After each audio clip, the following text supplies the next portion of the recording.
ఆవు పాలతో అభిషేకములట,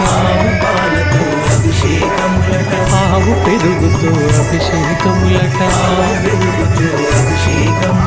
ఆపద్బాంధవున అభిషేకములట,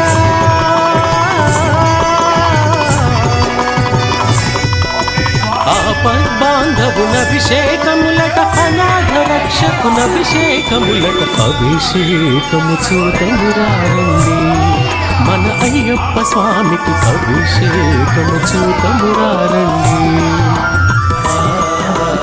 అభిషేకము చూతమురారండి, మన అయ్యప్ప స్వామికి